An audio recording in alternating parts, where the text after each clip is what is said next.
I'm sure that you are going to cry when we hold the AAA titles high. But something touched me deep inside the day Chelsea got pied. I have never been creamed on like this before! Pie, pie, Chelsea got pied. Says she's never beaten cream, but that is a lie. And Ethan Page is with her most of the time, but Matt Cardona says that it's fine. Matt Cardona says that it's fine. Thank you so much, Boston. Because of you, tonight, the champ is here!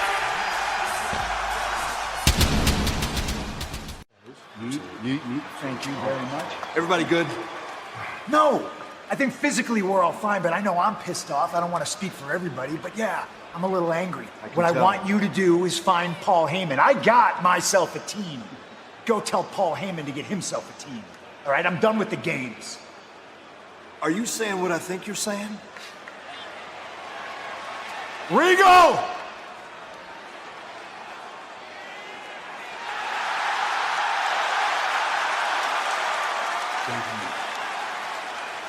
War Games! Boys, officially prepare for war. In 3, 2, 1, clap. Huh? Benoit balls. I still think Kevin Sullivan did it. I'm Aubrey Edwards. I'm not a wrestler. Tony's quick sniffs of the week. No, just my dickhead friends causing concussions and shit. All right, never mind. There's barbecue sauce. So good, half the face don't work. With Hogan that close up on the fucking camera reminds me of my racist uncle. I know you ain't listening, but you know who you are, you fucking racist.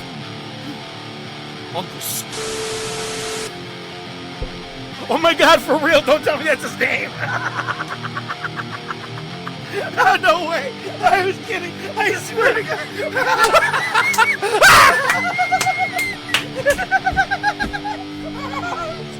That was just the first thing that came to my head. It was the first thing. Welcome to the Top of Wrestling with your hosts ODM and the Professor.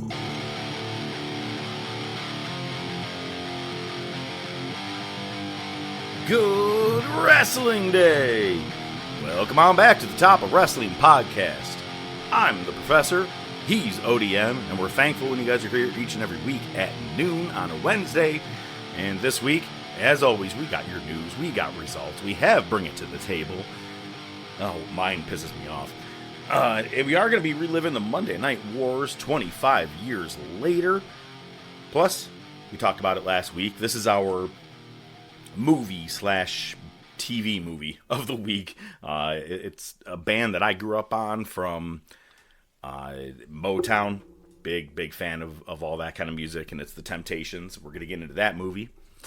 But I can't get into a whole lot of this here on iTunes, Spotify, Podbean, Amazon Music, Pandora, YouTube, Facebook, Instagram, and the X, unless we bring in Goldberg's biggest fan, ODM. Ha, ha, ha, ha. You know, it's really funny watching Raw.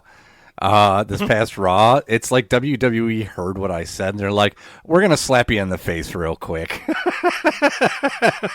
Dude, so a couple of things. What's great is that, like, 2 days later, I sent you a video. It killed me. It was Bret Hart talking about his top 5 wrestlers he'd like to wrestle today.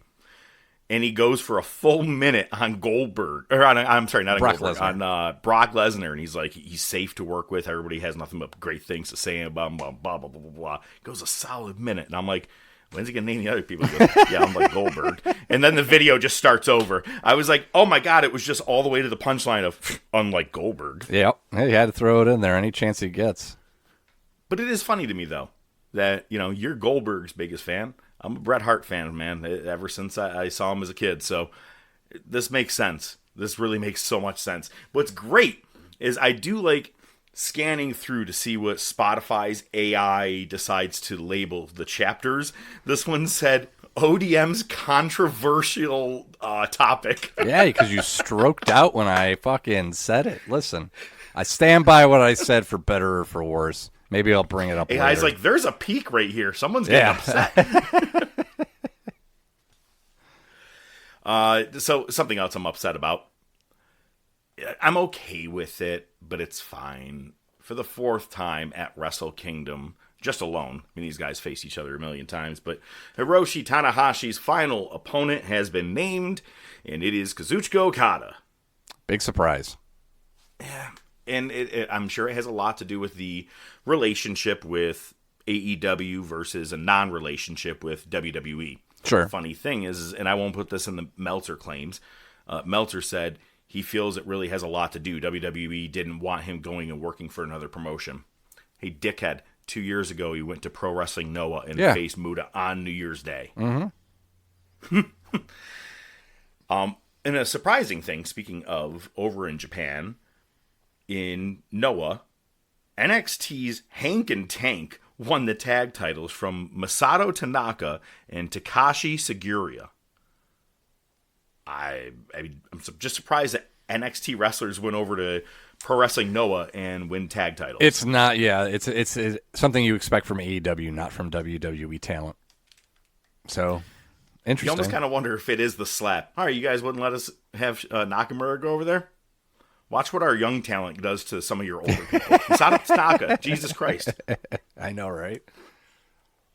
I'll let you take over on this one here. These next couple. Yeah, disclaimer, I actually contributed this week. Okay, I got to back this shit up.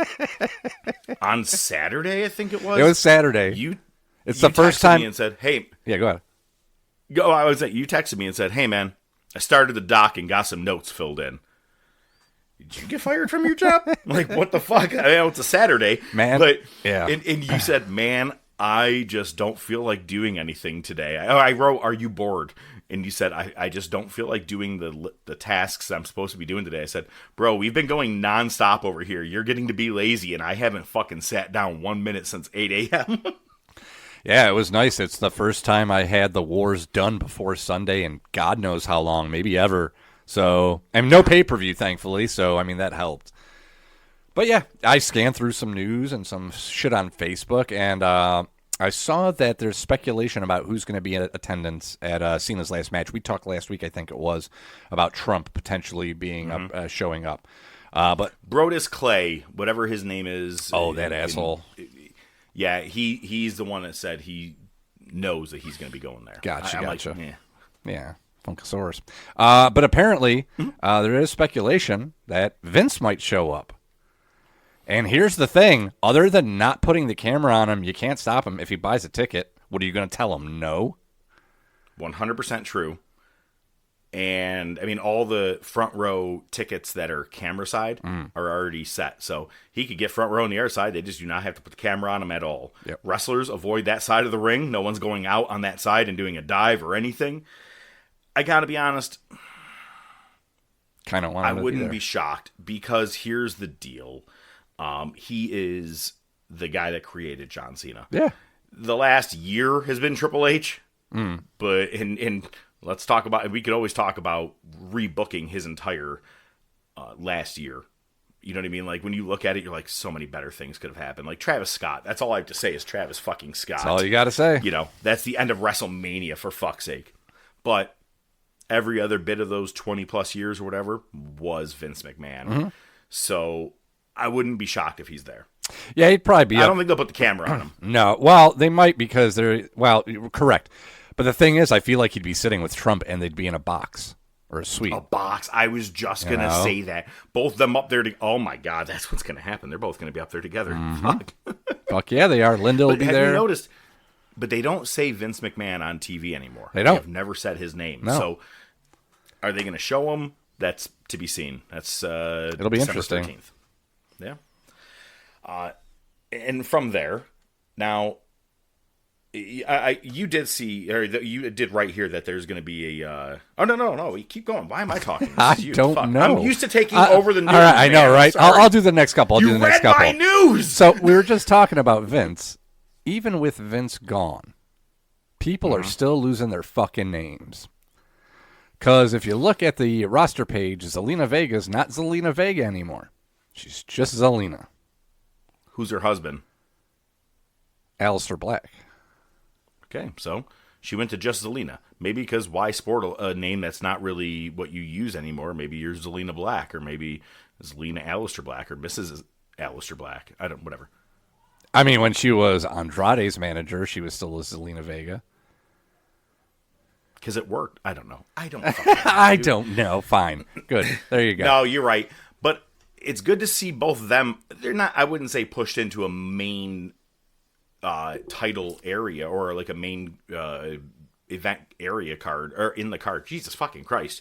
What I was trying to say, because him and Vega did have, or Zelina did have their match and encounter with Cody Rhodes. You know what I mean? So it's like you're seeing him kind of get pushed towards the main event scene. I'm not sure if he will be staying there, or if it was just for this week because they needed someone to be an opponent.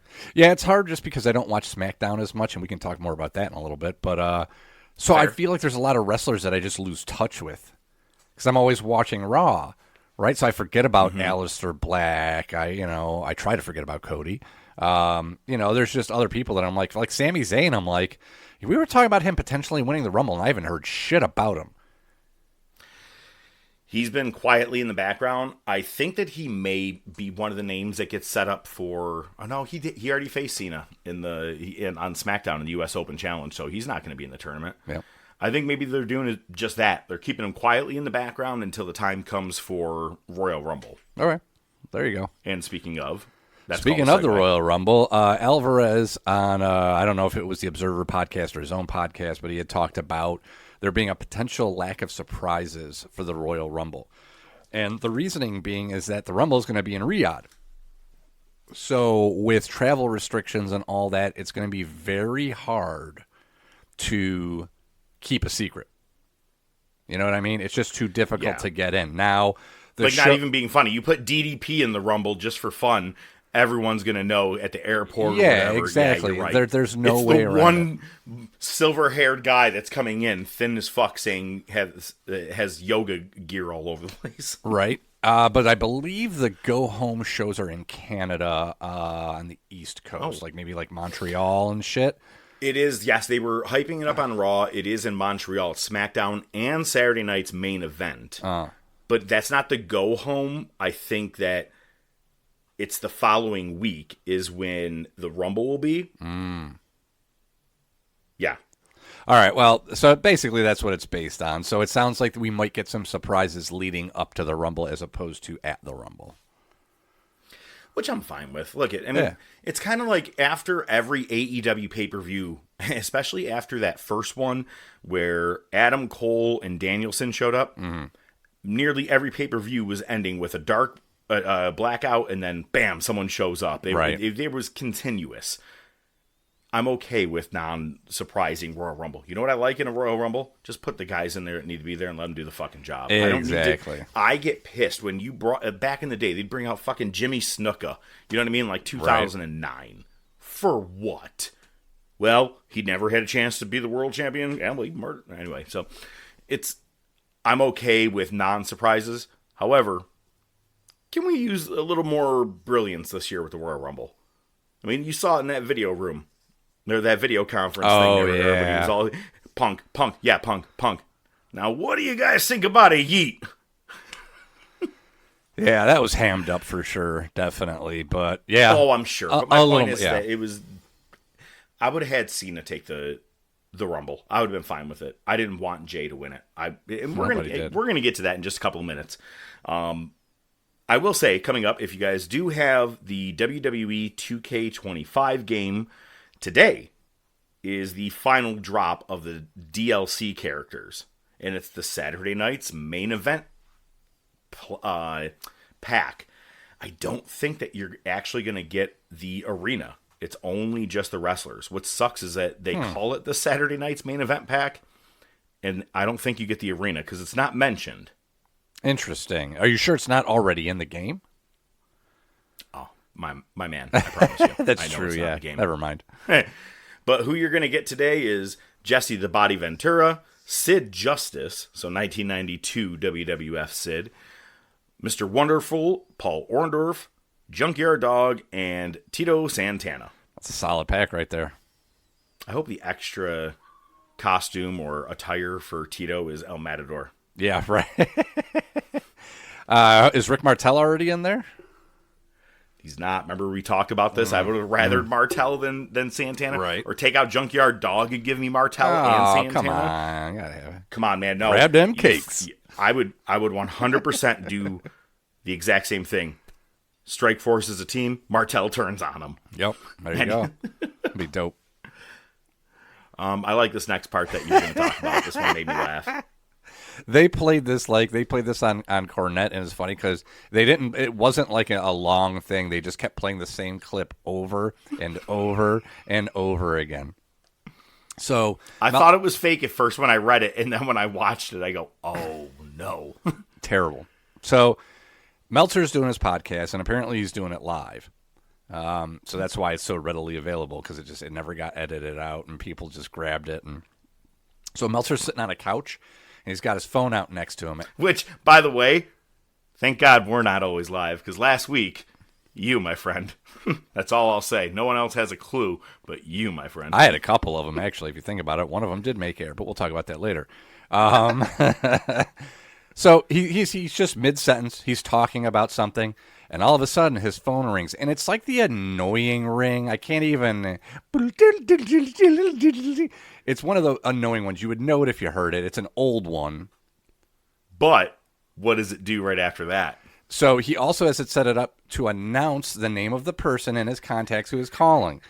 And it just, you hear that annoying ring and you hear, Tony Khan. And he stops. He's like, anyway. And he goes back to what he was saying. It's like, bro, we've joked about you being like a consultant for Tony Khan for like 4 years. We didn't know it was that bad. Oh my God, it's so bad that it's fantastic. This is the fact that Tony Khan calling. Bro, here's the thing, and Cornette brought up a good point. Maybe it was Brian last, I don't know, but they were talking about it. Like, listen, Dave Meltzer's talked to Vince.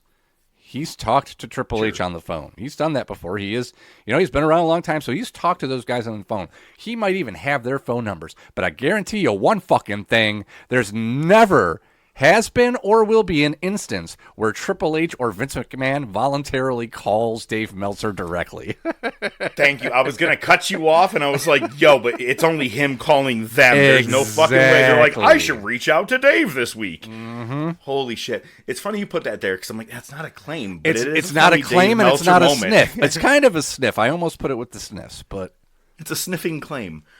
Oh, God, that's fantastic. I couldn't stop laughing when I watched that video, and I watched it easily, fucking like 10 times in a row, just to make sure. I was like, outstanding. That's not AI, that's not fake. It was great. Let's see here. Oh, at an indie show this past weekend, Freddie Monet retained one of her titles with the help of Beast Mordos. Hooray. Did you see the picture of them eating spaghetti like what is it? The Lady and the Tramp. Something in the Tramp. Lady and the Tramp. Leave your mom. Leave your mom out of this.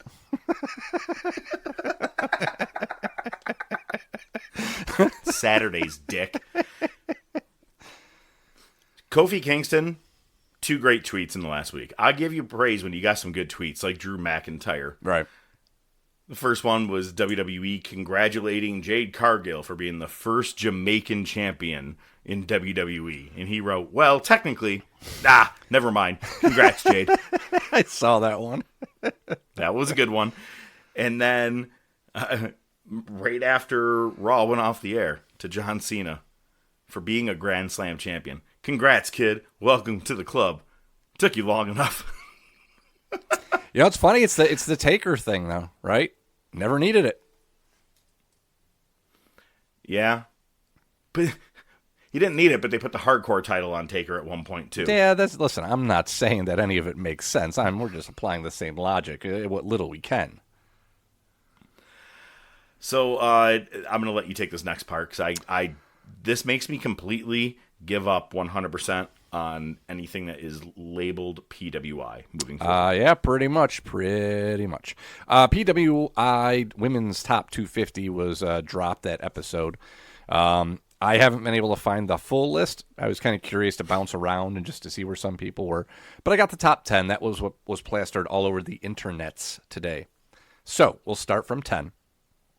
Rhea Ripley. No, but okay. Already. I mean, yeah. Dude, go to Raw, the pop. I mean, every time time knew it was her. Once EO came out, and we'll get to that. But you know what I mean. But I knew once the EO same came thing. out, everybody was like, "It's Rhea, it's Rhea." Yep. It wasn't that. This is my. And I was actually mad because Michael Cole Joe Tessitore was talking over it. And I'm like, "Shut the fuck up! Shut the fuck up!" And as soon as she came out, the pop. Yeah. And you're putting her at 10. Now I can't wait for you to talk about the rest of this list. Yeah. Number 9, Naomi. I think that's reasonable position. Absolutely, for the year that she did have before dropping the title, 100%. Yep. Number 8, Sareee. Feel like I've heard that name before, have no fucking clue. I believe that is Stardom. Ah, okay. Would make sense. Number 7, Athena. I'd swap Athena and Naomi, maybe. Look, hang on. This is a matter of should they be in this top 10. Let's not talk about what the number is exactly, whether 6, 7, or whatever. Okay, I'm saying she made top 10. I'm fine with it. Okay, all right. Number 6, Io. Okay, she should be closer to 1. I will give you that. Sure, right. With Rhea. Number 5, Stephanie Vicaire. Okay. Number 4, Tiffany Stratton. Yeah, negatory. Not even top 10. Here's where it gets fun. And you almost feel like Dave Meltzer made this list. Because number 3 is Saya Kamatani. She is New Japan strong women's champion. Okay. I only know because I've been doing my due diligence for Wrestle Kingdom and preparing for that. So I just am coming to see who she is about. I don't doubt that she should be in the top 10. I'll give you that because it's like Io Sky, it's like Asuka, Akari, like that Japanese style, it's unmatched sometimes. Absolutely. But the next 2, yeah. Number 2, Toni Storm. I'll give you top 10. Fuck yeah, 100%. Slam dunk. And number 1, bitch came out the car looking more like Freddie Monet. Are you fucking kidding me? What the fuck is going on here? She said she looked like Janet Jackson. Jesus. It's Freddie Monet. Yeah, you were 100% right. Dave Meltzer called this in. I don't get it. PWI got a call that said, Dave Meltzer. Ridiculous. Hot take. We got to end the brand split. Yeah. I mean, think about it. Jimmy Uso has been on both Raw and SmackDown continuously. The Kabuki Warriors just showed up on SmackDown. Cody just goes wherever the fuck he wants, whatever. Everybody just bounces so much. I don't think we need to have a brand split anymore. It's just if you make the main roster or not, and we'll call Raw, SmackDown the main roster. And just get rid of half the titles then. Oh, let's... you and your segues. You're good, you. You're good. I have my moments. Okay, Goldberg. Let's talk about title changes. It is, but yeah, no, that's not a good take. All right, let's talk about title changes for just a quick moment here. I like title changes because it keeps things fresh, right? I hate having, like we're seeing right now, Cody or, before that was Roman, everybody having extremely long title reigns. Right. However, this may be the most title change year in WWE that I have seen in a very long time. And I did my research. The only thing I didn't do is get an actual number. And ODM, what I want you to do, either on paper or whatever, I want you to write down each number as follows. And then we're going to get a tally, if that's cool with you. So for every title change that I mention, when I say this person to this person, that's one, obviously. Okay. You just keep track, and we're going to find out here. You got it. In 2025 only is what we're talking about. In We're in November WWE. still. In WWE only. Okay. The World Heavyweight Champion went from Gunther to Jey Uso to Gunther to CM Punk to Seth Rollins, vacated, so we don't count that part, but then back to CM Punk. Okay. How many title changes we got for World Heavyweight right there? 5. Okay. That's just that title, by the way. That's just that. This is some WCW shit starting to go wrong. Man. This is titles are meaningless 2.0. I said this to you before we even hit record.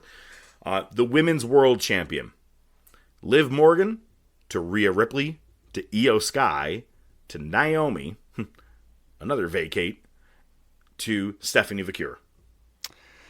So when you're saying the first name, we're not counting that as a title change, right? Because that's the person that was the incumbent at the beginning of the year? I would believe that's fair to say, yes. Okay. Title changes only. Title changes only. Same. 5. Okay. The Men's Intercontinental Championship. Surprisingly, the shortest one, probably. Braun Breaker to Dom Mysterio.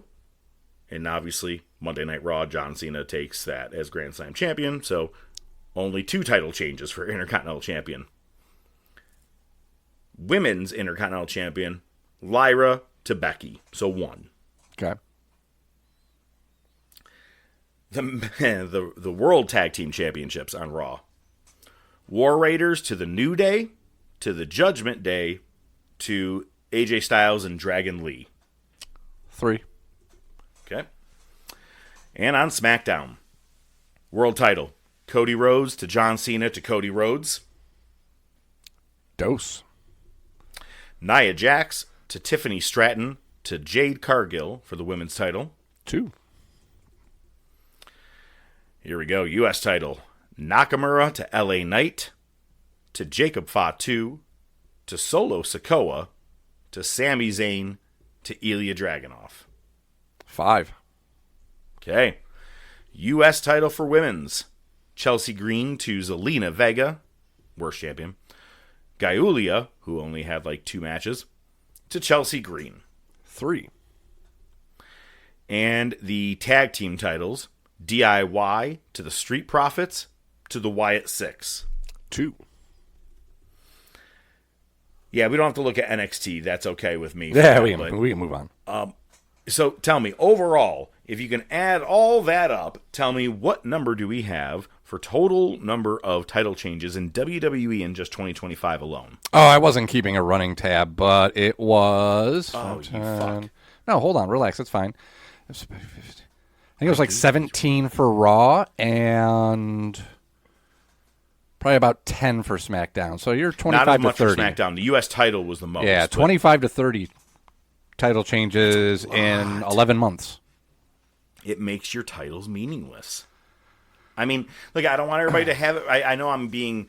You're being very picky, yes. I understand. Well, right, but I'm saying I don't want a long title reign, but I also don't want that many short title reigns. But some titles can have a very lengthy reign, but some titles don't have to bounce as many times as it does. I don't. It's a lot of title changes. I mean, I think in WWE just this year alone. I'll try to sum it up for you here.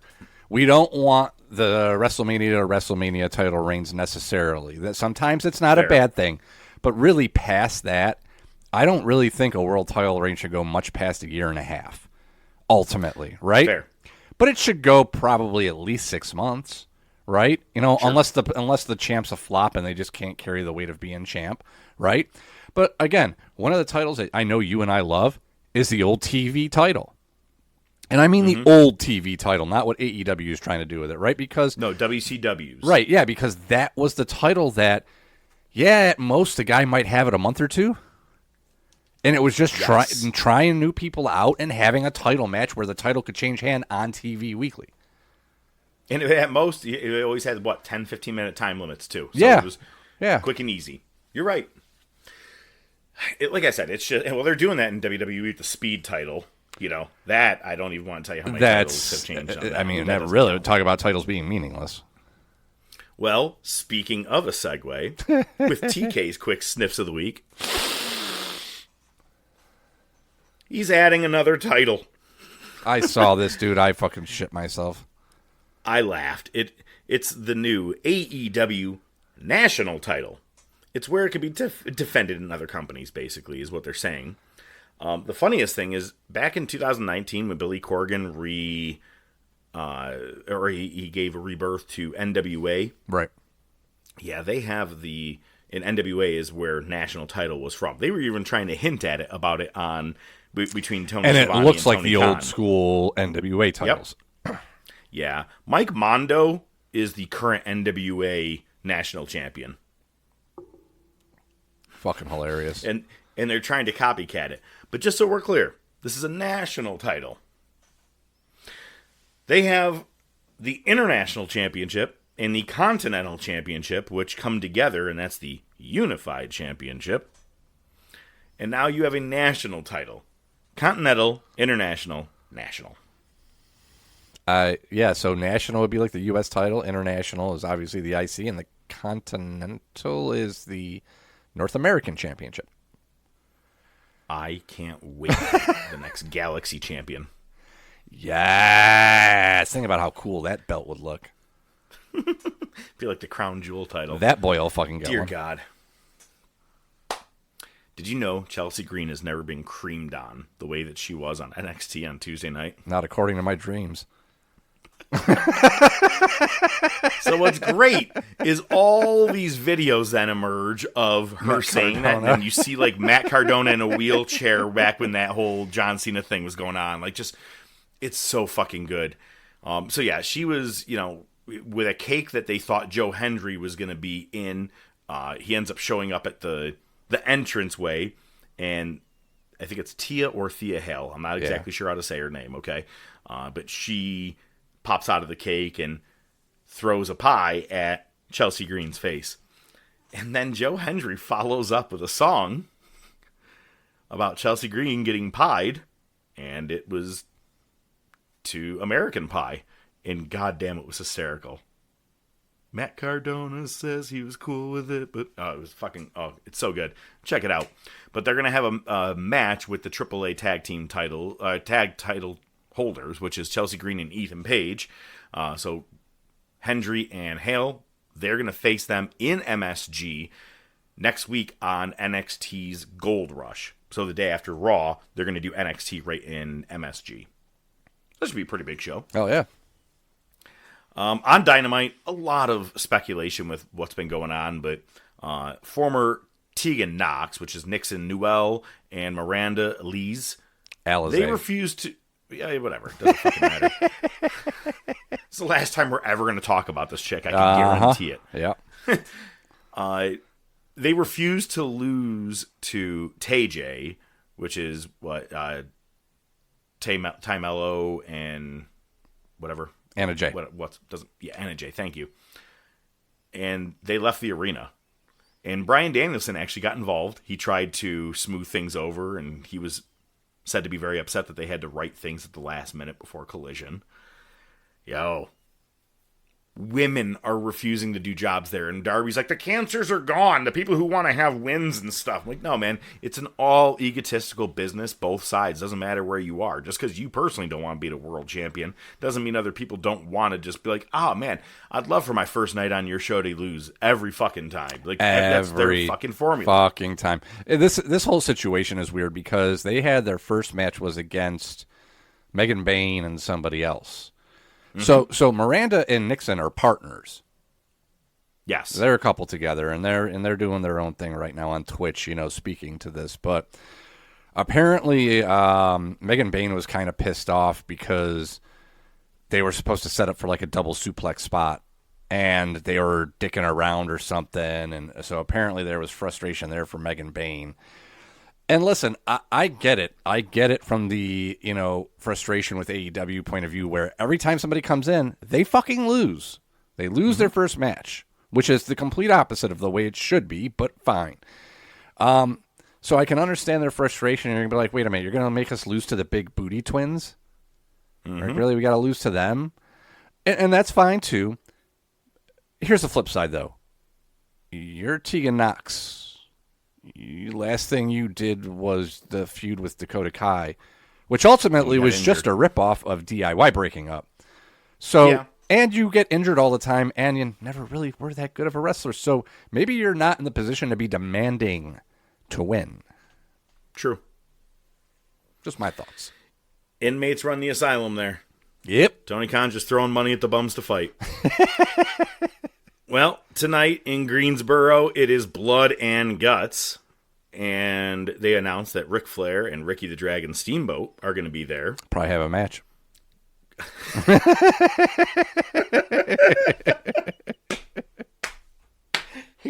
Jesus Christ. If it happens, I don't know. Ooh. But also, it didn't occur to me until I had to rethink about all this. But in the Blood and Guts match tonight, it's like the conglomeration, which is Orange Cassidy, Roderick Strong, Mark Briscoe, but they have Darby Allin and whoever else with them. And on the other side is the Dick Riders and Marina Shafir. Isn't Roderick Strong married to Marina Shafir? Mm-hmm. Way to keep shit real, boys. Oh, I'm sure they're going to play off of it, too. They're going to get fucking stupid with it. They're probably going to make out in the middle of the match or some shit like DDT that. him on glass. Yeah, probably. Yeah, probably rim job him, too. You know, that boy will be excited. Oh, man. Well, never mind. Anyway, Leave it there. Remember didn't that boy at Revolution or whatever it was? Rim job somebody? No. No. That's definitely not the title for this show. No, but when he went to Revolution, he was like the Temu version of Green Shirt Guy. Oh, that's right. All right, so anyway, on SmackDown, I like that the very first thing you have written here, it's dead on. Charlotte has a nip slip. And, man, it's... Oh, dip your titty for bee. her, and there was... many times, and it's just the nipple that's just hanging right out over it. Like, hey, everybody, can I come out and play? What is that, a squid eye? Next step is a girl with a tiny dick. Hey. Oversized clip. Hey.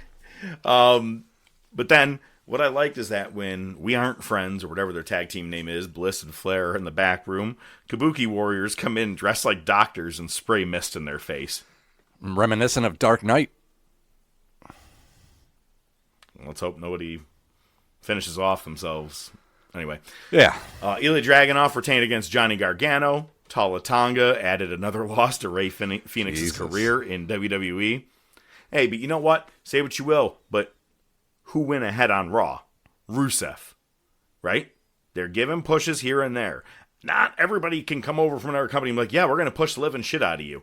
Ray's got to be the guy to take the goddamn L. Maybe he's taking L's until he gets connected with Penta and things change. And there's rumors that they might reunite in AAA soon, which is a WWE-owned company, so they might start pushing that. There you go. It's funny because I kind of thought that Priest would go over because Rusev's already faced Cena, and Cena's already given Rusev a tribute.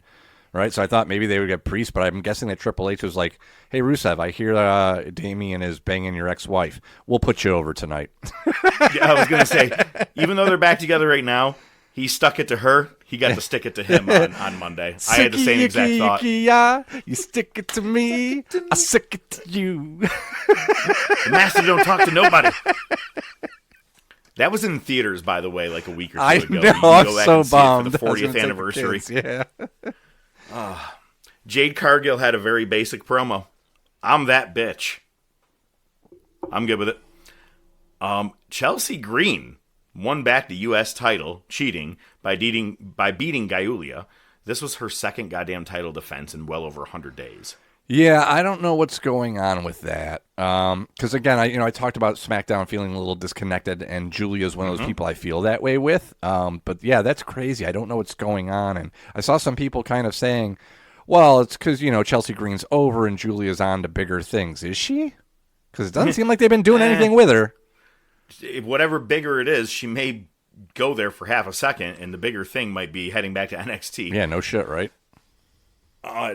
R-Truth went into Nick Aldis's office because they got the tumbler with the balls so you could find out who's going to face John Cena. And he goes, I got to get in that tournament. I got to face him one more time. I got to face my big brother, John Cena. And then he goes, here, my balls are in your hand, and hands him the plastic balls. Good for truth.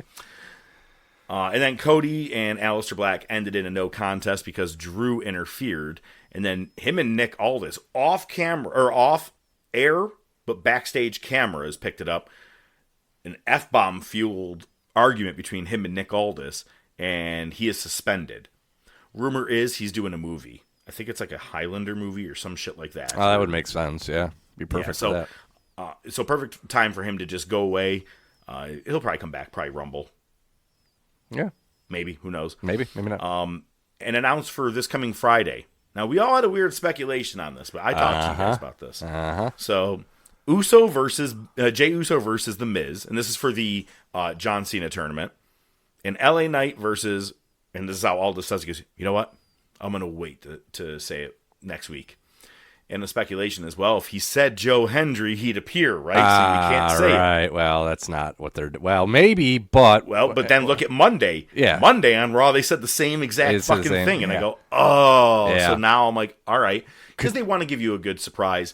I saw a great thing. It's like, man, I can't wait on December 13th to watch Jey Uso yeet and beat John Cena. I was just going to say that. Could you imagine if that's what they do? I don't think they will. I hope not. I want either him to hold the title all the way to the end or drop it at Survivor Series. Somehow Dom's got to get the title back, or Dom's got to be the one to end his career, or Gunther. And I would say Dom or... Okay, yeah, we'll get into it. All right. Well, we can talk right now. Go ahead. Dom or Gunther? Dom or Gunther, I mean, would be my two choices. I think those are going to be the most impactful. It was good to give Cena the rub in Boston, in his hometown, with Triple H. You know what I mean? It makes sense. I know a lot of people are crying about it. I don't know why. Who gives a shit? I'm okay with it. Yeah, I'm fine with it, I was actually more mad that he got a 619 and a body splash and no-sold all of it, flipped Dom up onto his shoulders and did the... Big surprise. And I go, what the fuck? Yeah. I was more mad about that than the title win itself. Right, and I did see a lot of that, too. Yeah, I mean, I guess it could be Dom and just have him win the IC title back, or Gunther can have it, and... You know, the problem with Gunther having it is you got to get it off him to get him back in the main event picture, and that seems like a lot of... I don't think... there's so many ways it could all go, to be honest with you. And we'll talk about that in just a couple minutes about for Survivor Series. Oh, they will, 100%. Jey Uso, yeet. But what I do like is that Cena has announced that for that last night, Saturday night's main event, it's going to be WWE exhibition matches against... NXT wrestlers, giving them a chance to showcase. Kind of like, you know, when he came out and answered Kurt Angle's challenge. Maybe that's what we're going to be getting that night. Now, I'm cool with it. Absolutely. It is funny because the matches that they did announce for Raw next week is Solo Sikoa versus some question marks, which, what if it was Roman Reigns? Wouldn't put it past him. Well, no, hang on. No. Well... If he does, but then the Vision fuck it up and Solo moves on, I'm fine with it. Because I think with what's going on with Survivor Series, I don't think they're doing 3 versus 3. They better start gathering more people for the men's match. Oh, I would think they would, yeah. So, but what I did, like, hot crowd in Boston, Triple H sucking up to Cena, giving him a 10-minute intro. But heel Dom, man, I just talked about it last week. I said I miss him being booed so hard you could barely hear him, and they started doing that this week, and I was it was the perfect time, right? Because one, you're in Boston to begin with, and 2, you're there at Boston for Cena's final show there. So I mean, it was perfect. The crowd was hot enough, and Dom was great. I noticed something about Triple H I thought it was interesting. So he has the 2 entrance musics by Lemmy / Motorhead. Yep. Right. The Game, King of Kings, and the Game. Yep. Right. One is better used when you're not expecting him to come out and it's just quiet and the music hits and then Triple H walks out. That's the Game. And then the one that they played on Raw is perfect for he's already in the ring. We started playing this before the cameras rolled, transition in. It's just so weird that they've got one. It's like, Lemmy, that's great for when I walk out, but write me one for when I'm already in the ring. Well, he did use that King of Kings solidly for a couple of years. Oh, definitely. In like the mid-2000s. Yeah. I will say, this is the funny thing. If you're going to pander to the crowd about their saying the F word, then allow it to be said on Netflix. Because when Dom said, you don't talk to me or speak when only spoken to, the crowd started going, you fucked up. And Triple H goes, I agree with the that. crowd. Yeah. And I'm like, but you're going to mute it, though, is the goddamn problem. They did mute John Cena saying WWF. Yes, that was This is awesome. where I went to my first That was WWF awesome. show. But you know what they didn't mute? CM Punk calling Logan Paul a douchebag. Yep. Awesome. Even better. I was like, okay, so that's an okay word to say. It's not necessarily a bad word. It's kind of like, it's just a medical thing. Anyway, Rusev defeated Damian Priest. Sheamus defeated Nakamura. The ending to Nakamura Sheamus was great. Just the kick out of nowhere, the road kick was, and Nakamura sold the shit out of it. I called it like just last week. Yeah, we knew it was coming. I said it's going to happen. Nikki Bella's going to just turn on Stephanie Vaquer. She's kissing her ass way too much. And in this one, she does, hit her from behind after Stephanie defeats Raquel. And what's great is that as she starts coming down off the ring, she rips off her shirt and gets down and kind of acting all cocky. The crowd in Boston is chanting, Cena left you. Yep. Oh, it was excellent. So right now, again, we only have 3 versus 3 for War Games. Who do you add? I heard they're trying to make it star power like maybe even getting John Cena involved or Brock Lesnar or Roman Reigns. I mean, right now your vision is, Logan Paul, Braun, and Bronson. You just suspended Drew McIntyre, so that doesn't help. Yeah, that's interesting. Maybe Lesnar does align with Heyman. Yeah, because right now it would just be Logan and the Bronze. Yeah, and Cody, Jey Uso, and Punk. Yeah, you could throw LA Knight in there, I guess. I guess Lesnar could come back for something. I guess you could do Cena, Do you think LA Knight is being punished for grabbing that sign? I don't know. It could just be coincidence, bro. I mean, but he could too. He has been off Raw since that. But he is be. set to face whoever this surprise person is on SmackDown. Right. But a surprise person sounds like they're going to win the match too. Yeah, it's probably going to be Brock Lesnar, and he's going to squash him. We'll find out then. No. It won't be Brock. He already had his match with Cena. Oh, yeah, fair We already enough. watched WrestlePalooza. Yeah, that was enough. I just don't know where... It seems like this is the least amount I've cared heading into a War Games match for at least the men's version right now. Oh, definitely. And here's the thing. I mean, they resurrected it in NXT, and it was great. And now I feel it's just... Between that and Blood and Guts, it's just overplayed. It's not something I'm interested in anymore. Well, hang on. A couple years ago, Bloodline, where Sami Zayn helped the Bloodline win. Huge. The next year was... what was that night? Oh, fucking CM Punk returned. Right? And that was Cody, Randy Orton returning, all that shit. And then last year was where, remember, Punk goes to leave the cage and Roman held him off, and then that Bronson Reed spot. There's a lot of big things that happened in all those matches. I am not looking forward to this one at all just yet. And I'm like, you guys got to do something to amp it up. You're bound to get this, man. They can't all be winners. You're going to hit dead spots even with the right talent. The women's one is already looking pretty decent. So it's decent. I said the word decent. Yeah. Charlotte and Alexa dropped their tag titles on Raw in the main event to the Kabuki Warriors, which, there we go. Asuka got that championship reign streak still going, which I love. Nia Jax had a nip slip. I didn't see that. Dude, she came out in like the most business casual attire everywhere I've ever seen. I saw that, yeah. What the fuck are you dressed for? Has anybody checked on Wheezy?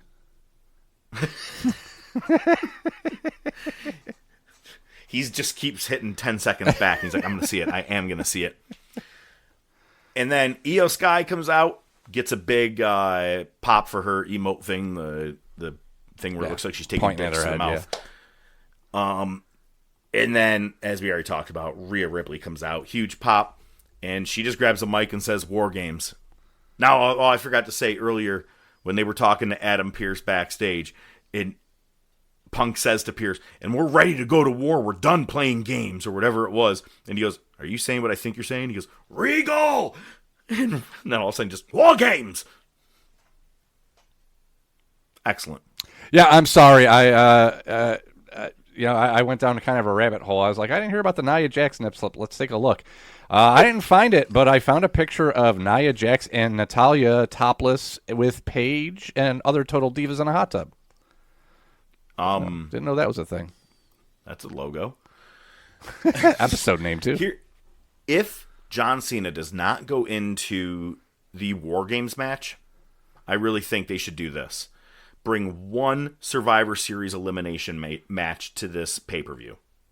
And I would do Dirty Dom and the Three Americanos versus John Cena, AJ Styles, Dragon Lee, and Rey Mysterio. It's a star-studded match right there, and straight heels on the other side. I want Juan Cena to show up. Juan Cena. Holy shit. What if he was in the crew? tournament? What if he was in the tournament? That's fucked up. They did actually put on the WWE Vault a match of him I saw doing Juan Cena. Good reference. I'm glad you brought that up. That's a good one. Oh, man. Look at you bringing things to the table. Hey. Now, that is what I like to call a fucking segue. Just bring it, bitch! Oh my God! Okay, so I was back in New York in 2022 and the beginning of 2023, right? So I experienced snow. I knew what I was down with, but I was also at an Airbnb that was being plowed for me, things taken care of, you know. Now we're here. Now we're not homeowners, we're renting, but we have a very, very nice fenced-in backyard. And on the first goddamn night of snow, a fucking branch came down and landed right on top of one of the fence sides and just fucking knocked it right out. Oh, God, shit. Here but again, it's not my house. It's a landlord thing, right? However, it's not as bad as the people who were next to it. Fucking hit their car. Ooh. Yeah. So, welcome back to New York, motherfucker. Yeah, welcome back. Fucking. You want to hear? Here's the best part. What did it snow? It snowed Sunday night. And basically since then? Well, Saturday night it started here. Oh, okay. But then Sunday was the real snow, and that's the one that the fence got knocked down. You know what I did end up doing on Saturday? Cut the grass. Really? I was mulching the leaves, but I did the back, while I was at it. I was 2 days later, it's fucking got 3 inches of snow. Fucking New York. Yep. Welcome back. I'm excited to be here, man. I'm just going to welcome back. Dive out in the... Yeah, actually, no bullshit. During the game on Sunday, my little sister texted me, and she's like, what the fuck is going on? I said, I'm going to go lay naked in the snow. Fuck this shit. Oh, yeah. I'm like, it would feel better. It'd be more enjoyable, this. yeah. Absolutely, fuck. But did you like what I texted at the beginning of the game to you and Wheezy? I'm pretty sure I could beat up Mike McDaniel, and I don't really know I could beat a lot of people up, but him, I could take. Definitely. It wouldn't be very hard, doesn't seem like. Just steal his vape. He'd probably fucking have a meltdown. Yeah, pretty much. What do you got to the table? Well, I have prepared a statement that I'd like to share with you. I would like you to do your best to let me get through this without any smart aleck comments because this is my bringing to the table, and I want to make sure I get out what I have to say. Okay? So I'd like to comment on the controversy from last week's Top Topic. It was obvious from the professor's reaction that he was shocked and disappointed with one of my selections. I'm sure many of our few listeners had the same reaction. Although we explicitly say in our Top Topic bumper that we encourage listeners to reach out if they, quote-unquote, think we are out of our freaking minds, it does not excuse things like these to occur. John Cena did not take a rightful place as he should have. I often say this show sucks, but regardless if that's true or not, we have to have some kind of standard to uphold. So to the listeners, and more so to the professor, I would just like to say, calm your fucking tits and lick my balls. Get in the DeLorean, bitch! Monday Night Wars! Time? What do you have to say? Exactly. Rock. Wait a minute. Rock, please. Sorry, but can you just give me a quick second? There's huge news tonight. First off, Rikishi, you might not be aware, isn't here tonight. He's being treated for a broken nose. But the huge news is Commissioner Foley has put you in an 8-person tag team matchup. It's going to be you, the one Billy Gunn, China, and Stone Cold Steve Austin against the Radicals here tonight.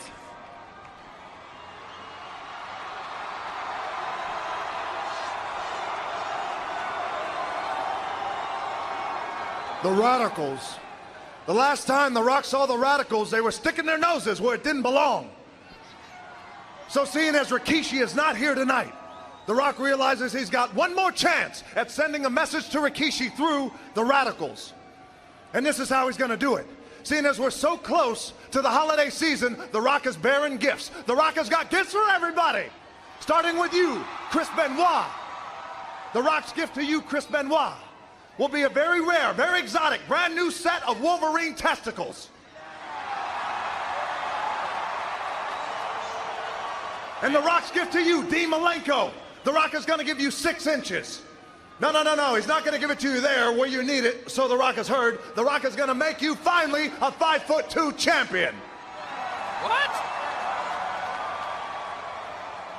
And now on to you, Perry Saturn. The Rock's gift to you. The Rock knows that you've got one eye that goes that way and another eye that goes that way. Wait a minute. And The Rock is just hoping for one single solitary second that the eye that's going that way is looking at The Rock's hand going that way, so The Rock will slap that crooked eye straight. Oh, Rock!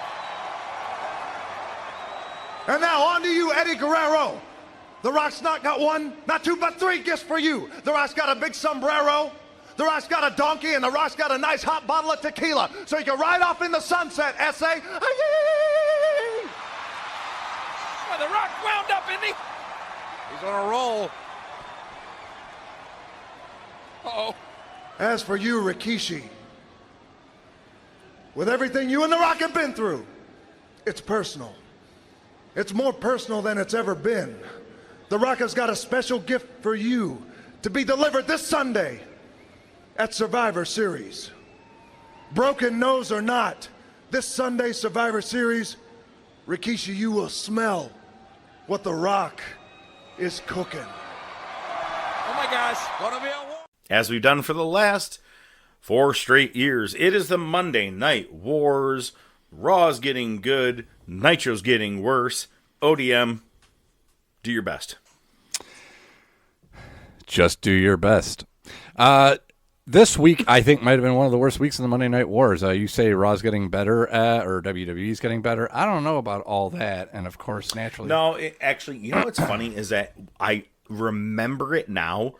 Once Austin came back, I think they were trying to get the buzz of that original Austin feel, and they weren't getting it, and I think that it's very... You're right, it is very meh to watch when it comes to watching Raw in the last couple of weeks, especially like you're like Rikishi, Austin. I don't really give a fuck. Well, and here's the thing. So it's November 13th, 2000. Raw's in Columbus, Ohio. This is the go-home show for Survivor Series. I feel like they really haven't been hyping this pay-per-view up over the last few weeks. Like, I forgot it was Survivor Series coming up. And this is, man, holy shit. This may be the most unmemorable Survivor Series. I could tell you something big about every one of them. I only know one thing about this, and if I'm not mistaken, it has to do with Austin, Triple H, and a vehicle. That's all I'm going to say. I will give you that much. But other than that, I don't remember shit from that pay-per-view. Well, we're going to get into it later in the episode here. So we open with Kurt Angle versus Crash Holly with Molly Holly for the world title. Angle challenged Taker at SummerSlam. Says Taker is both bad and an ass. Huh? You said for SummerSlam, you mean for Survivor Series. That's the problem with abbreviating sometimes, you know. You just get used to saying one SS, thing. I do the same thing, and I'm like, fuck. Yeah, thank God it doesn't mean something else. So anyway, Angle accepted the challenge tonight to defend Slappy, Slimy. Oh, I was way off.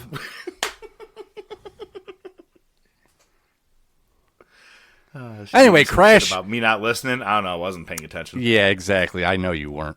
Crash accepted or put forth a challenge to Angle, saying he could beat Angle with one arm tied behind his back. So he comes out with one arm tied behind his back. He ends up untying his arm anyway, and Angle wins with the ankle lock. First time we've seen it on Raw, so that is fucking awesome. Angle attacks Crash with the chair post match. Bob Holly comes back to make the save.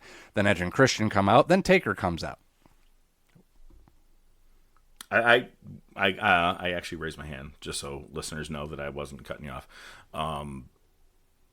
I always thought Kurt Angle came with the ankle lock. You know what I mean? Right. And it's crazy. It's like, oh shit, now he's using it. Wow, you're right. I haven't seen him using it all. It's just kind of crazy. Like going through the wars, I always thought he used it. And right. It wasn't until, I mean, this is what now? He's probably a year and a half in. No, wait. Survivor Series 99 was his debut. Oh, wow. So it's a year. Holy shit. Wow. Yeah, I'm right there with you. Yeah, but it's cool. I've been waiting for it. Well, again, when they say, "Oh, the Austin 316 signs were out the next night," they weren't. Here, both of us thought the ankle lock was a submission right off the bat. No, it was just the angle slam is all he was basing off of. Which is amazing because when he first started wrestling, he was wrestling like mat wrestling, like technician, chain wrestling. So it would make more sense to use the ankle lock then. He probably had to get Vince to warm up to it.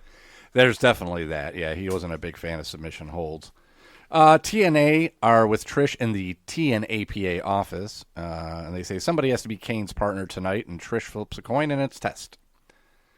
Edge and Christian go to see Foley. They have Angle with him. Foley's in a mini penalty box again, and he's wearing a JR's barbecue sauce shirt. I caught that.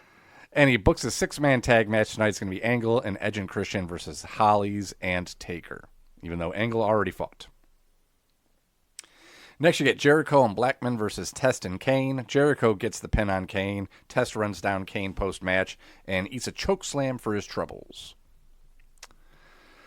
Limo arrives. It's the Radicals and Terry. They head to the ring. Benoit says he now respects Triple H. Says he's teaming up with him. Shows footage from SmackDown where they made the save in the Austin and Brock versus Triple H and Rikishi tag match. Eddie cuts the promo next, says, "Me and Triple H have something in common. We were both smart enough to kick China to the side. How's it feel to be dumped?" Yo. Too soon. And it's like, yeah, that's not even a line for storytelling. That's real shit, too. Yeah, that's real shit. Triple H wrote that one on his own, or Stephanie did. Probably. She's like, did. I'd like this line to be amended. Yep. Make it short and squatty. Short and squatty. Can't beat it, man. Terry promo next, doesn't say much. Malenko next, and then Foley's music interrupts him. Foley makes fun of Triple H. He's done that a bunch, but it's always funny. And he says he wants to match the Radicals against a force equal or greater to them. And so he books the Radicals against Billy Gunn, China, Rock, and Austin. That's a solid lineup if I've ever heard of one. Yeah, it's pretty much a DX with a little added oomph to it. We see Kane and Jericho brawling in the back. Next, you get the Dudleys versus Taz and Raven. There was apparently not good ventilation in this arena because the pyro from the Dudleys' entrance, the fog and the smoke was there for about half the match. Like when they were showing the ring, you couldn't see the crowd. You're right. It was pretty cloudy. Yeah. Yeah, it was pretty bad. Dudley's I was kind of breezing through the match. I'm not even going to lie. It's kind of some of those matches where I'm like, let's skip it. But it was funny breezing through it. You could just see it progressively start to lighten up. Getting better. It took so long. Dudley's win. Raven's pissed at Taz for losing. Taz side suplex Raven through a table. Well, that partnership lasted long. Then Tiger Ali Singh just magically respawns in the back, and he's with Lowdown and Michael Cole. We see another limo arrive. Oh, Jesus Christ. What? It bothers me because I remember this angle and where it goes. You may not. Yeah.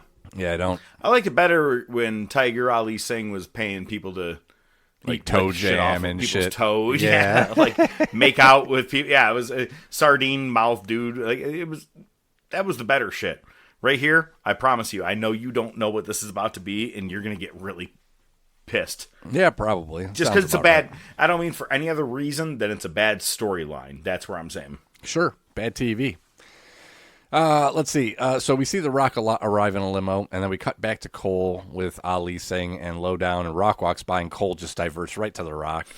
That was the best thing. Fuck you. You guys aren't important enough. I got to go talk to Rock. Just walked away. He's like, guys, so let me ask you. Fuck it. He's live here. Let's go. I laughed at that. I was like, what a fuck you to those guys. Yeah. Well, I mean, that's why you're mid-carders, motherfucker. Angle's with Edge and Christian. Angle's complaining about having a second match tonight, and then Edge and Christian do Crash's music on the kazoo. Cole is back. Cole is back with Ali Singh. I hope someone else walks by. And it's Jericho. Jericho just interrupts this time and says he wants to know where Foley is. Now we get Angle and Edge and Christian versus the Hollies and Taker. Taker hits the last ride on Angle, gets the win. So I guess that means he won't be winning the title at Survivor Series. Deborah stops the Hardys and Lita in the back and says, you know what, y'all? We're going to have a mixed tag team match, y'all. And it's going to be for both the tag titles and the women's titles. You want to see my puppies? So, yeah. But touching their chins, and Lita was like, bitch, I'm going to cut you. Yeah, Lita definitely had to like, well, who the fuck are you and why are you talking to me, bitch? So basically. I forgot how much I didn't miss her. Yeah, no shit, right? I liked her better when we could just make fun of her when she was the beauty queen as Mongo's wife. Those were the days. Remember how they had catering like right outside the ring for like 2 months straight?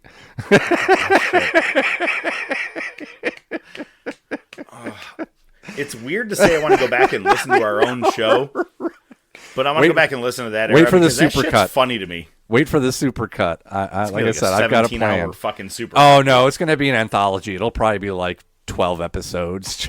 I have to figure out how to split it up. But basically, it's going to be a 6-person mixed tag match. If one of the women get the pin, they're the women's champ. If one of the guys gets the pin, they're the tag champs. Austin comes to the ring, says, I'm so hot, every word in my head is a 4-letter word, calls out Triple H. They're going to be facing each other at Survivor Series.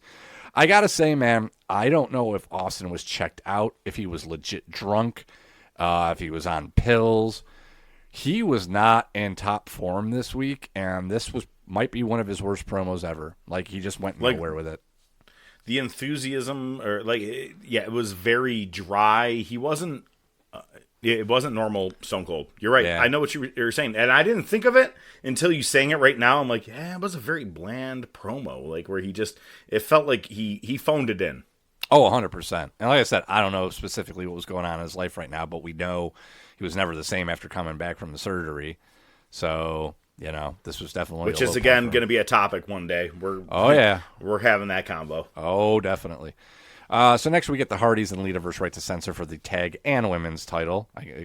Val Venus interferes, and then the Right to Censor music randomly plays. They never ring the bell, but they call it a DQ. Attitude Era.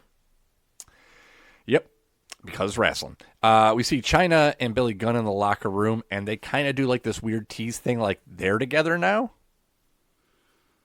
You know what's funny is that I swear to God, when I was younger, watching it live at that time, they always had an on-screen connection. He would always be kind of flirty with her. I'm talking even in DX 98, 99 era.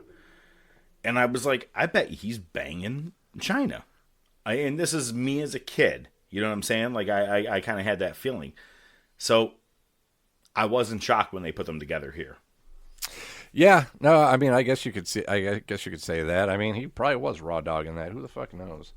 Well, I mean, X-Pac.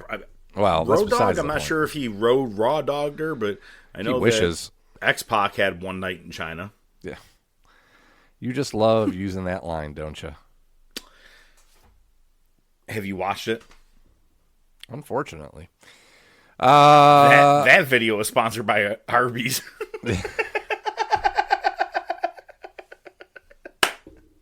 Sorry. I was wishing that was just my imagination. The Radicals. Running away again. Nice. That's a reference. Good for you. See what I did there? I caught it. It took me a minute, but I was like, all right. The Radicals get food delivered to their locker room. Ben was on the phone with somebody and says, just like you thought, we got the match. So next, this is my favorite segment of the night. The only thing that saved the show. We get William Regal versus Road Dogg. Regal brings up the election being a tie. He says we should have a monarchy. And then we see video from Heat, where Road Dogg was hanging out with K Quick. Yeah, baby. Fuck yes. And then mid-match, K Quick's music hits, and he just comes out and attacks Regal, and they call it a DQ. And then Quick and Road Dogg start rapping. What's up? What's up? Not that, but still. Not that song, but close enough. And then they cut to Deborah and Foley, and they're dancing in the back. And the best part is, like, they're shaking their hips together, and Foley goes to do a hip bump to Deborah. You know, like when you're dancing, and everybody, you bring your hips in together, and Foley almost sent her across the room. Deborah, she stayed on her feet, but... Now, tell me, doesn't K-Quick look like 2025 R-Truth? You know what I'm saying? Like, dude doesn't age. He looks the same as he did back in 2025. No, I know you're I'm not setting you up for a fucking line. Black don't crack. But I'm saying, look, the fucking dude, it looks exactly the same. When I saw it, I go, Jesus Christ, it could be Ron Cena. Yeah, pretty much. Just same gimmick and everything. It's pretty fucking funny. he hasn't changed. Same shit. It's awesome. Unless when he went to NWA TNA, he was a little Ron different Killings. back then. Yep, Ron Killings. obviously. Yep, absolutely. Ron the Truth. We get Cole with Austin. Austin, dude, again, this is like part 2 because Austin's like, I got a funny feeling in my gut. Something ain't right. But, like, when he said something ain't right, like, I wasn't convinced that he was talking about, like, him talking about the aura in the arena. To me, it felt like he was like, something ain't right. Took too many pills. You know what I mean, dude? It was bad. Like, this might be, like, Austin's I went worst. to the shits, you went to drugs. Yeah, dude, whatever works for you. Why not do both? We cut back to Foley. One consistent. Never mind. Let's move on. We go to Foley and Deborah. And Foley is showing Deborah how to make matches, and he basically just reads the card for Survivor Series. Because, again, they haven't really been teasing it the last few weeks. So it's going to be Austin versus Triple H, Rikishi versus The Rock, Taker versus Angle for the world title, Jericho versus Kane, Blackman, Crash, and Molly Holly versus TNA and Trish. And Deborah's like, I want to try to book a match, y'all. Y'all. So she books Ivory versus Lita, and then Foley goes, and guess what? We're going to have one traditional summer Survivor Series match. Like, well, thanks for that. It's going to be the Hardys and Dudleys versus Right to Censor and Edge and Christian. I really thought they were going to completely skip doing it altogether. Yeah, when they were me listening too. and go, did they go without it? Hang on. There are a couple of years that they did go completely without elimination 100%. matches, and I hate it. Yeah. Fucking hate it. Again, Takes away from it. Survivor Series 1989, 90's pretty close, but 89 is my favorite fucking one. It's just 4 versus 4. It's all about it, man. They took it all away. Between 1999 and 2000, they went to singles matches and maybe 1 or 2 elimination. Fuck them. Yeah, not a very good card. I mean, you look at it and you say, oh, there's some. No, there's not really, though. What's the series to survive in when you're having a singles match? Yeah, right? Foley says, now, how about I take a look at those puppies? And he pulls out 2 stuffed animals that are puppies. And then he motorboats them. Innuendo. Not a bad segment. Yeah. Next is our main event. It's Radicals versus China, Billy Gunn, Rock, and Austin. Austin gets the pin on Eddie. Rock and Benoit fight off to the back. They end up in the parking lot, and Rikishi performs a drive-by sledging, hitting Rock with Triple H driving. They like to keep doing this manslaughter thing going on for WWE. Hey, murder sells. Murder, She Wrote. Probably came out before Raw. USA Network. Let's fucking do a commercial. I don't know. After these messages, we'll be right back. Hi, I'm Troy McClure. You may remember me from such educational films as 2 - 3 = -fun and Firecrackers, the Silent Killer. Mr. McClure? Oh, hello, Bobby. Jimmy, I'm curious as to how meat gets from the ranch to my stomach. Whoa. Slow down, Jimmy. You just asked a mouthful. It all starts here in the high-density feedlot. Then when the cattle are just right, it's time for them to graduate from Bovine University.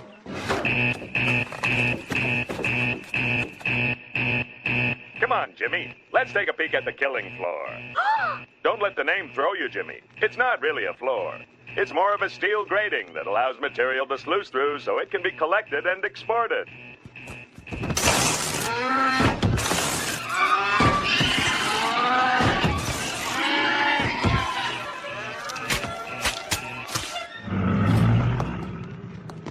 Getting hungry, Jimmy? Mr. McClure, I have a crazy friend who says it's wrong to eat meat. Is he crazy? No, just ignorant. You see, your crazy friend never heard of the food chain. Just ask this scientician. He'll tell you that in nature, one creature invariably eats another to survive.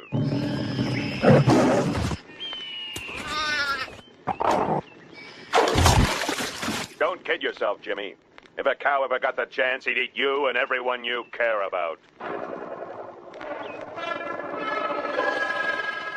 Mr. McClure, I was a grade A moron to ever question eating meat. Yes, you were, Jimmy. Yes, you were. You're hurting me. Hashtag not a sponsor. Can you say that Nitro was maybe a little bit better? No, that's not what I said at all. Yeah, no, it isn't. Yeah. But speaking of bad segues, your mother. your mother. That's who, your mother. Nitro's in London. No wonder they were losing money. First they were in Australia, now they're in the UK. What the fuck are you going there for? You can't sell out home. Bro, since the ratings are down, let's spend all of our money and invest in other countries. Yeah, see how that worked. And the show opens with the entire roster coming to the ring, followed by Flair. Flair spends a good 5 minutes just putting WCW over. Tells Sanders, hey, man, you may be the GM, but I can override you. So, Sanders, you have 48 hours to defend your title. And tonight we're going to have a London Lethal Lottery match. Tournament.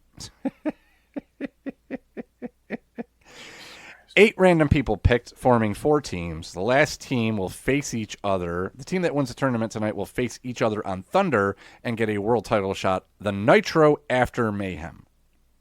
Kind of a Battle Bowl scenario. In 90, 91, 92, they put a bunch of people together in a Battle Bowl setup where it was like random people tagging with random people. And they've done the Lethal Lottery before. Exactly. Okay, exactly. Battle Bowl, Lethal Lottery. So, same concept. Yep. But, yeah, reused. This is outstanding. So your teams are, and everybody's selling the discontent with who their partners were was just awesome. Is Mike Awesome and Bam. It was so random. I know, right? Mike Awesome and Bam Bam. Booker T and Luger, because it's not like they're fighting each other at Mayhem. Alex Wright and Disco Dick Nuts. And Scott Steiner and Sting. Steiner's not at ringside here. And Flair says, if you're here, and I know you're here, you're wrestling tonight. So Steiner and Madeja comes out, and Booker immediately goes after Steiner, and the entire roster brawls. And then we cut to the Natural Born Thrillers arriving to the arena. We cut to Crowbar and Big Vito backstage, and they're having a back and forth because Big Vito helped Crowbar win the hardcore title on Thunder, and Vito wants a shot. It was quite possibly one of the worst backstage segments I've ever seen in my entire life. Solid acting. Yeah, outstanding. We cut to Lance Storm and Mike Sanders. Storm wants Captain Rection tonight, not at Mayhem, so Sanders is like, sure, why not? Then Steiner comes in, and Sanders is like, hey, man, I got you signed up for anger management. Apparently, it's an excuse to let Steiner go crazy and hit people. Sure. Now we get Big Vito versus Crowbar for the hardcore title. Reno shows up, attacks Vito. Crowbar retains. Let's see. Natural Born Thrillers come to the ring. Stasiak's with them, and Nash isn't. So on Thunder, the Thrillers jump Nash out, and Nash found himself SOL. Stasiak cuts a promo, and this is typically where I'd put a very clever note in there to make you pop, but I didn't have to because Stevie Ray did it for me because he says he's about to put me to sleep. Nash comes out. Best thing he's done in like 4 years in Nitro. Yep, pretty much. Who would have thought that fucking O'Hare would have been one of the big names to come out of that and actually kind of thrive in WWF for a little bit. A minute. A cup of coffee, at least compared to the other guys, Nash comes out. I taught you guys to finish what you started. Now I'm twice as dangerous as ever. Sanders says, let's finish it tonight. 4 corners match. Palumbo, Stasiak, O'Hare, and Nash. And Nash says, I don't care if all 6 of you ladies want to dance tonight. Jeans with Sting. It's showtime, folks. Elix Skipper is trying to kick it to Miss Jones. Cat comes in, splashes water in Elix's face. We get our first London Lethal Lottery match. It's Mike Awesome and Bam Bam versus Sting and Scott Steiner. Sting and Steiner are fighting with each other throughout the match. They win anyway. And then Bam Bam hits his finisher on Mike Awesome post-match. We got another paid advertisement from Jimmy Hart. Apparently, Montana Taylor, a DJ from Georgia, accepted his challenge for a match. Outstanding. We see Boogie Nights with Chronic. Boogie Nights want to sell Chronic their spot in a Lethal Lottery, and Chronic says, no, you pay us and we'll take your spot. So Dick Nuts pays up, and it's because they don't want to face Steiner tonight. And then the best part is we see the Filthy Animals were just watching this exchange on the monitor, and then they see Ric Flair, and they tattle on Chronic. Yeah. We saw him do it. Flair's with Boogie Nights and says, you know what, we're going to let this Chronic thing stand, but I have big plans for you tonight. Hooray. Earlier in the day, the Battle Dome guys showed up and brawled with DDP and crew. So now we get Chronic versus Booker and Luger in the London Lethal Lottery. Steiner attacks Booker with a lead pipe. Chronic wins. Back from break, Jeans with Chronic, and they say it's 4:19 and you don't have a minute. I get it. Yeah, you sure do. O'Hare versus Stasiak versus Palumbo versus Nash. 4 corners match. Reno interferes. DQ. Then the rest of the thrillers come out. Nash has a couple hope spots, but the numbers are too much.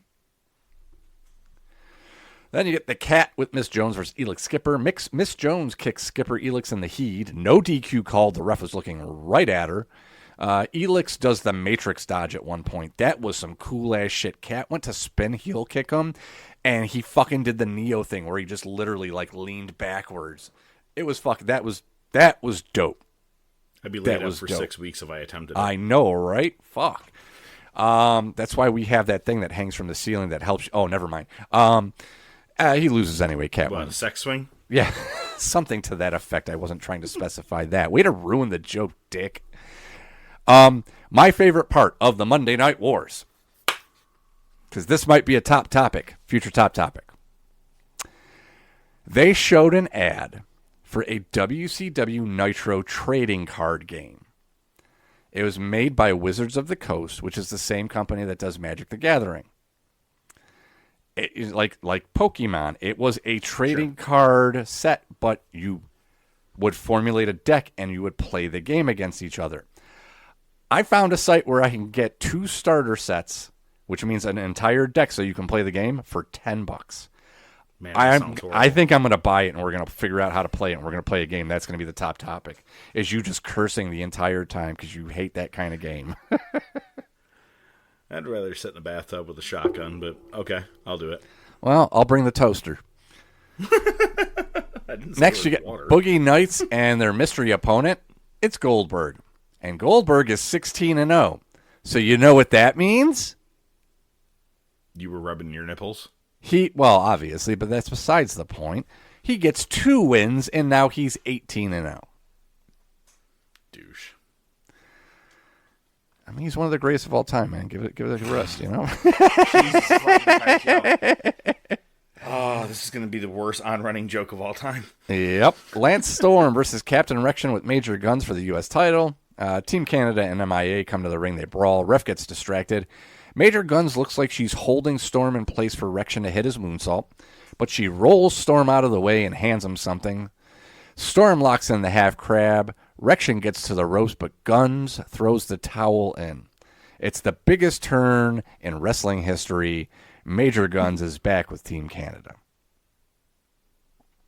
Main event, it's Chronic versus Scott Steiner and Sting in the London Lethal Lottery Finals. Medeja joins commentary. She sucks.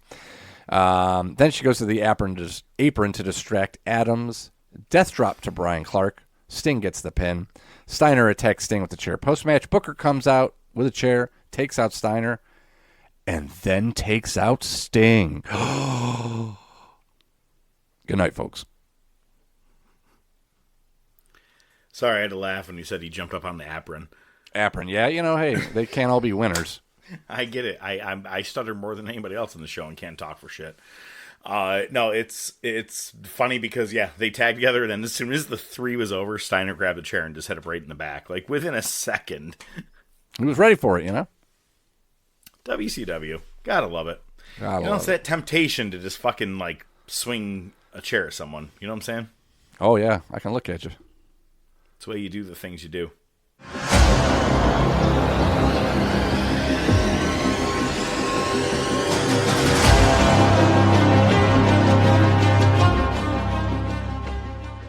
It's gonna open up on I've got sunshine on a cloudy day. I'm Otis Williams. I got this singing group. Your voice knocks me out. Who are they? They sound good. Motown Records. Mary Gordy, right? You guys are really good out there tonight. Do you guys have a manager? No. Yes. Here's my card. Mr. Gordy's expecting my group for an audition. You come up with a name for yourselves yet? The Temptations. Welcome to Motown. Oh, they loving this. They're going to be performing the Temptations! Yo, fellas, we successful now. Enjoy the fruits. The biggest group in the world. Temptations forever. But for everything they had, there was something else slipping away. It ain't about the money. Our music, that's who we are. I don't know if Paul's ever gonna perform again. Either you gonna straighten up or we letting you go. You're making a big mistake, Otis. Making it to the top is never as easy as it looks. I'm the one selling the records. They coming to see me. Ain't no one man bigger than this group. You ain't no Temptation no more. Without David Ruffin, y'all ain't nothing. And no one made it look as good as the Temptations. Featuring the original Motown songs and music by Smokey Robinson, starring Leon, Oba Babatunde, Charles Malik Whitfield, and D.B. Woodside. The music, the lives, and the legacy. The Temptations. So I did ask you, pre-recording, did you get a chance to watch the movie? You gave me a no. You said you wanted me to sell you on watching this because it's 3+ hours of a movie. And I'll give you that because it was 2 2-hour shows with commercials back on like ABC on a Sunday night back in the day. Yep. This is The Temptations, the movie of a great Motown group, a group of 5 that tend to just kind of have different guys in there at different times, even still to today. It's funny, of all people that is still alive in this band is the man that kicked it all off, and that's Otis Williams. So, okay, what's that thing they say? Spoilers ahead, whatever. I'm not going to give you a ton of spoilers because I actually do want you to get into the movie and check it out. So, there's really only one notable person. Well, another one, but I'll get into it at the very, very end. But only one notable person in this movie, and that is Leon. Do you remember? He's the real tall guy from Cool Runnings. His name is just Leon, but also he was the Black Jesus in Madonna's "Like a Prayer." Little throwback for you. So here we go. Temptations. Why I like this movie is because, honestly, I grew up on Motown. It's going to sound fucked up, but I used to laugh and say this a lot, right? But my dad can be the whitest black guy I've ever met. And it's because he grew up in the inner city. And so Motown was his shit because all of his buddies were all into that shit. You know what I mean? And it's funny because when he's talking to me, he's whatever. But then when guys come around, he's like, my shit, man. Like, my dad just kind of swings. Anyway. But Motown, Temptations, Diana Ross, Marvin Gaye. That's the shit I grew up on, man. I loved Motown stuff. I got to listen to Beatles and all that kind of stuff, too. But really was a big thing when it came to Motown for my family. My dad was big on doing that. So when this movie came out, I was interested to get into it because I knew a lot of the music. You know what I mean? You got My Girl, Papa Was a Rolling Stone, Psychedelic Shack, Cloud 9. I mean, there's so many fucking great songs. This movie, I think, did a really good portrayal of what the actual band was like. And I did actually do some research prior to this recording. Yeah, of course. Just like any other movie, kind of like the Bohemian Rhapsody movie. You know what I mean? There wasn't a guy that's saying, nobody's going to bang their heads to Bohemian Rhapsody. Yeah, obviously that wasn't fucking said. It was Mike Myers doing that part, right?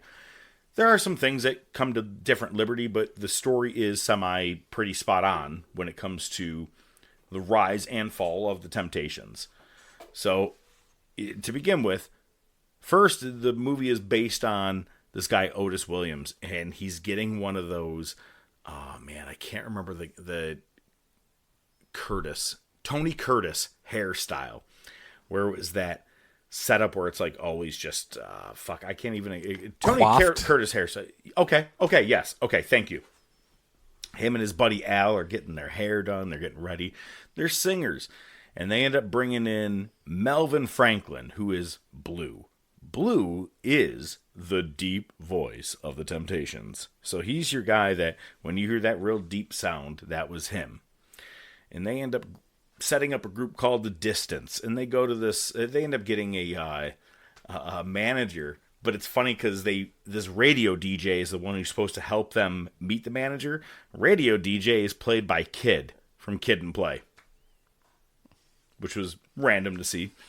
And they go into a contest. They against a bunch of other local talent, all this random soul type singing groups, and they see this other group called the Primes and the Primettes.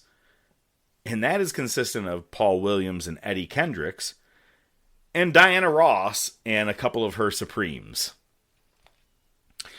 They end up breaking up because Diana Ross becomes big, and the Temptations end up, or not Temptations, but sorry, the Distance, Otis, Al, and Melvin, they end up joining up with the guys, Paul and Eddie Kendricks, Paul Williams and Eddie Kendricks, the Primes. And they finally get a big audition at Hitsville, USA. And it's funny because they go in, they're like, we got to get a good name. And they go in, they're like, we're the Elgins. And the girl's like the wristwatch? Like, makes fun of them. It's fucking hysterical. She just laughs right in their face. And she goes, yeah, you guys are going to need to come up with another name. A little wrestling part. Because to me, what did I know when this movie came out? Whatever. They're like, fuck, we can't think of anything, man. And they're just standing there, like, thinking of names. Somehow the Testicles came up as a possible name by accident because they were doing rhymings or whatever. They're like, the Mysticals. He's like, the Testicles. But they see a hearse go by, they go, the hearses. He goes, how about the Undertaker? And I was like, ooh, great name. But they end up becoming the Temptations, and they go in and perform in front of Barry Gordon, which, is the king of Motown. And they do the song, and they end up getting signed by Barry.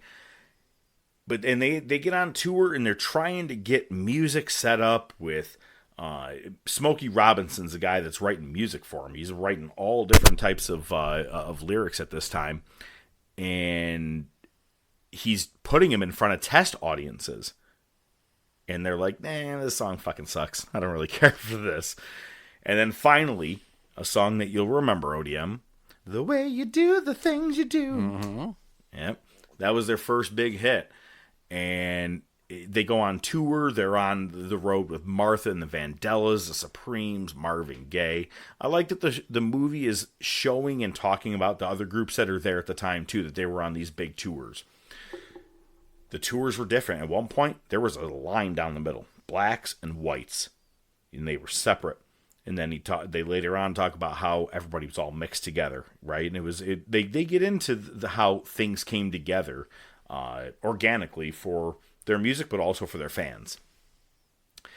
So that guy Al, I could just keep calling him Al. They never really talk about him that much, but Al's a piece of shit and keeps coming to practice late. He's showing up to shows late. They have a New Year's Eve party, and they are the headliners right at midnight, and they're singing All Lang Syne.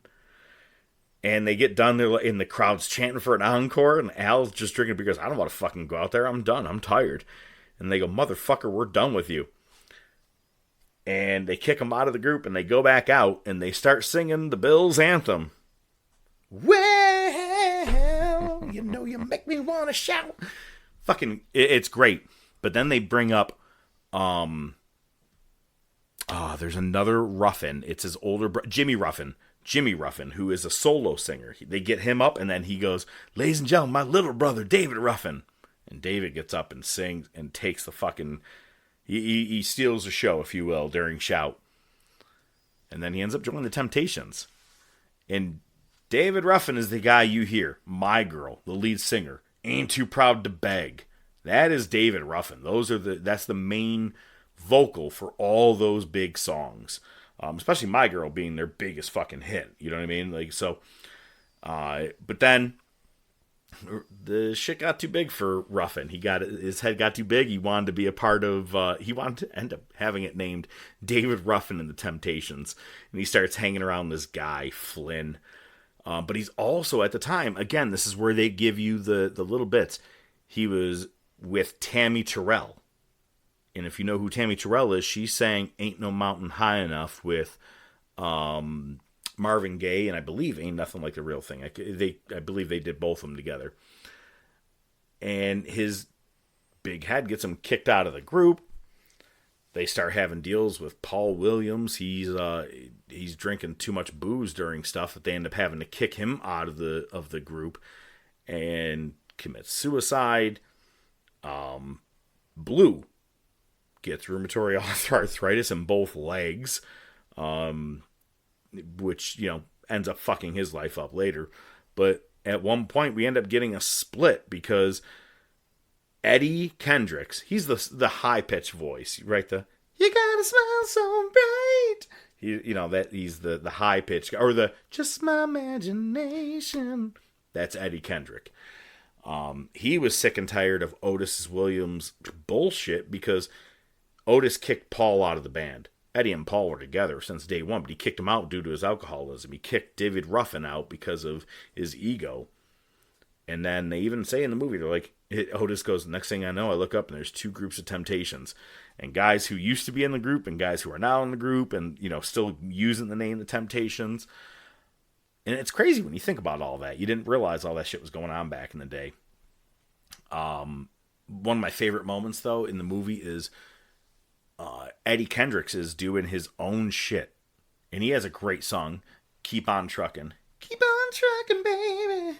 I think early 70s. And David Ruffin comes to his show, and he gets up and they do You're My Everything from The Temptations, which is a great fucking song. I mean, like, phenomenal song. And that's when they decide, all right, let's fuck Otis. Let's have two different groups, and we'll go at it on our own. They end up having a reunion tour. Then everybody starts dying left and right, because, so whatever it was, whether it was cancer being found on the side of the road. End of the movie is, to me, probably the saddest because it's Otis and Blue together. And he goes to see his mom. There's a great moment in the very beginning of the movie where Otis is trying to get Blue to join his band. And he goes, ain't me you got to convince. And he has to knock on the door, and he goes, hi, Mrs. Franklin. My name's Otis Williams, and I want to get your son to be in this thing with me. And she goes, get out from behind the tree, Melvin. I see you. Come on over here. And then at the end of the movie, he does the same thing. And she goes, get out from behind the tree, Melvin. Come on over here.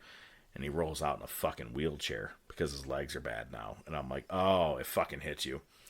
And at the end of the movie, the real Smokey Robinson sings at a funeral. It's a song he does called Really Gonna Miss You, and it's fucking, it's got some sentimental values to me as well, but good. It's just awesome because there's a guy who is Smokey in the movie, young Smokey, but then real Smokey ends the fucking movie singing this final song and showing the kind of a little small recap of what the band was like together. It was, honestly, I like this movie, or whatever, it's a 2 TV series thing. We'll call it movie. I don't know, whatever the fuck you call it nowadays. 2-part movies. I think it was very well done. And for what it was in the 90s, I think it was pretty decent. So, it can be found on Tubi. So, again, anything I've said, none of these are fucking spoilers. They're history facts. It's not like if I was like, and in World War I, shh. So, for this, I do highly recommend, if you are a fan of Motown, some Temptations music, I think it's a very good movie. And the acting is pretty fucking good throughout the whole movie. What do you think? You gonna check it out? I didn't think it was possible, but you made me care very little for something I'm very passionate about. So thank you for that.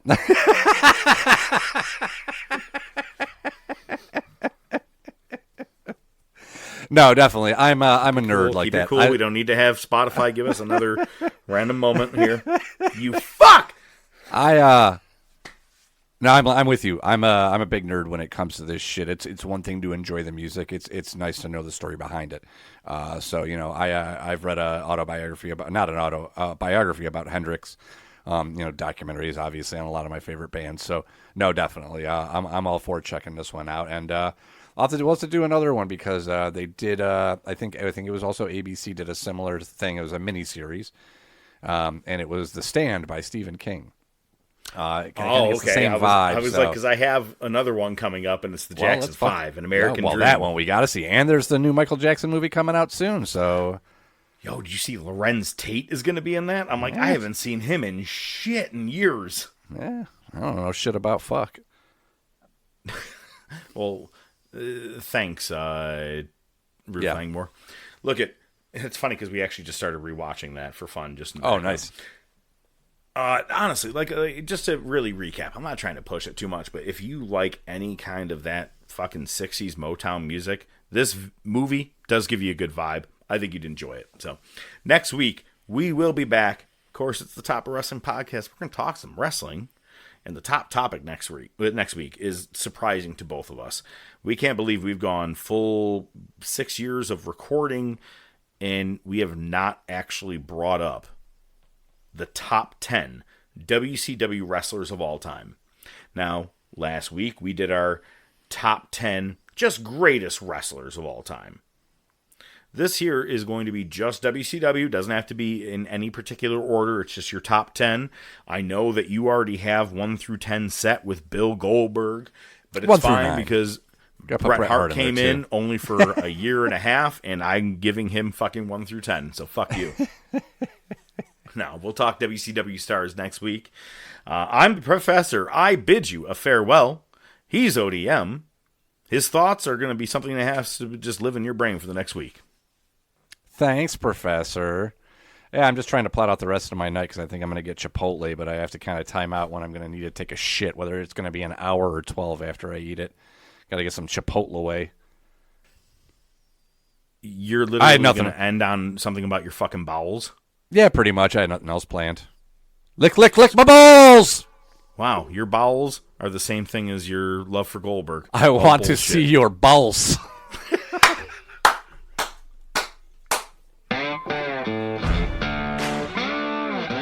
The Top of Wrestling Podcast is brought to you by The Top of Wrestling Podcast. Your hosts are the Professor Mark Fantasia and ODM, the Doc Joe Rizzo.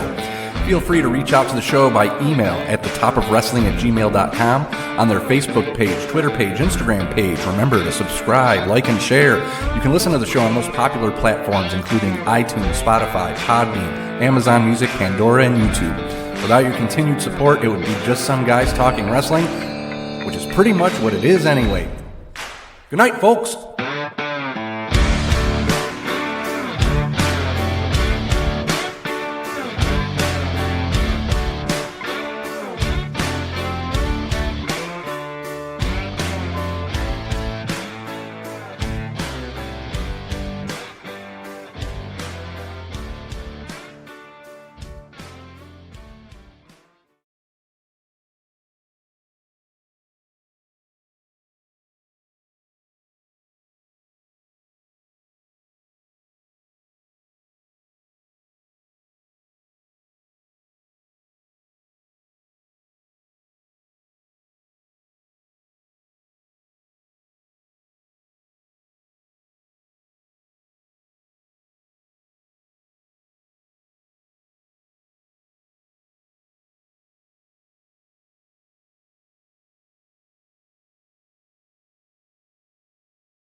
and just lick my balls.